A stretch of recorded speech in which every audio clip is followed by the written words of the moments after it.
fill Petro's shoes on his own, but how excited I am to see what Caden does at a full-time role now. For sure.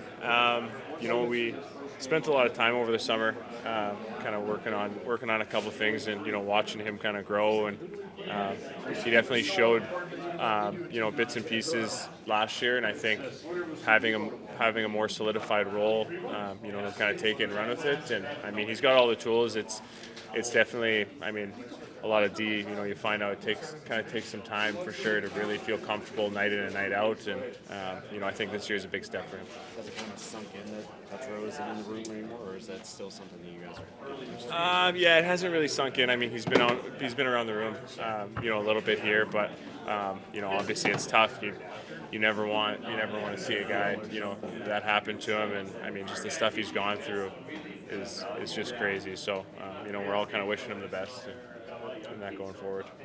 What are you excited about as far as yourself as maybe taking that next step as far as the leadership goes? Yeah. Been talking about it, and I think everybody's been talking about it. Yeah, I think it seems like I've been here for a long time. One of the couple guys, and I think it's something I'm going to embrace. Obviously you never want to see Petra go out, but like I've said before, we've had guys kind of miss time, and we've done it collectively as a group. So.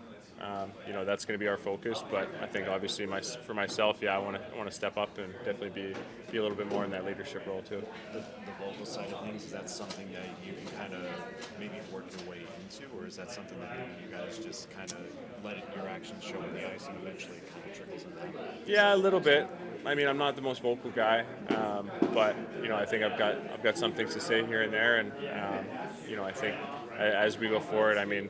We're a team of leaders. It's not like one guy, saying one thing. Kind of Stoney kind of leads by example, and a lot of guys follow suit. So, that's kind of how I feel it's going to be. What boxes do you feel like you've checked here personally in these first 3 days of camp, and what's left to check over the next 2 weeks, and once you start getting some preseason games under your belt? Yeah, I think a lot of systems work, getting a lot of the touches. Obviously it's hard to simulate gameplay, but I think we did a pretty good job out there. The small touches, especially as a D-man, kind of the timing of a lot of things, and breaking the puck out, and being under pressure. We had a lot of that over the last 3 days, so we'll see what games I get into here and how we go forward. Yeah, I mean it's fun. Especially when you get a player like Mitch. He's a high caliber and just an elite player. So it's always it gives the team more confidence going into the season. And I think everybody's is pretty excited about it. Him and Jack both mentioned that this sets up very nice for you because it's like all you got to do is crash the net, all you got to do is get in the right areas. I mean, what do you like the idea of just letting those guys create space and you are able to crash the net opportunities like that?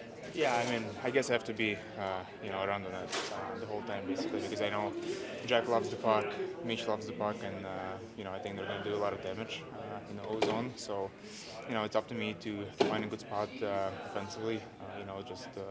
Just probably keeping my basics.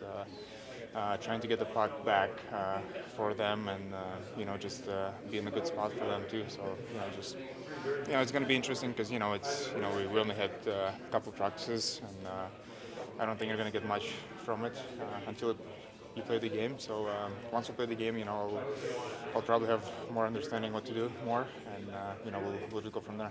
How much did that injury kind of affect you? I mean, quite a bit.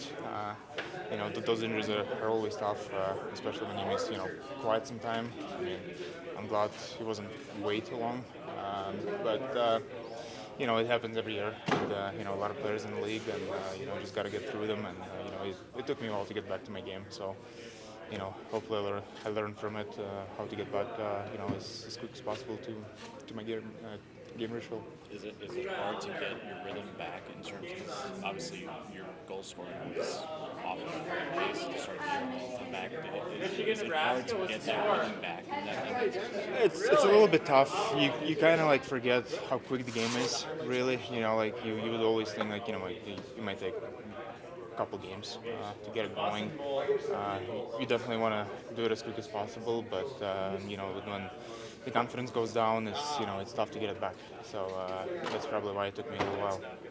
You've obviously carved out a role here that you've played very consistently. Is there a next step for you? How would you describe what your personal goals are for the season?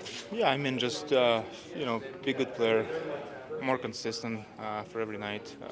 Not to have some bad nights. I definitely want to get rid of that. Just keep working, be good for my teammates, and just do best as possible to win the game. In terms of Marner, is there anything that's surprised you or stood out most over these last few days? I mean, you play against him, you watch him, you hear so much, but is anything that you maybe don't pick up on as much until you actually get out there on the ice with him? Yeah, I mean, first of all, great guy for a locker room. You know, uh, really silky. He's got great hockey IQ. That's probably what's It doesn't really surprise me. Like especially when you see him play and sees highlights highlights through the season. Just smart player, skilled hockey IQ is the highest level. So it's definitely going to be fun to play with.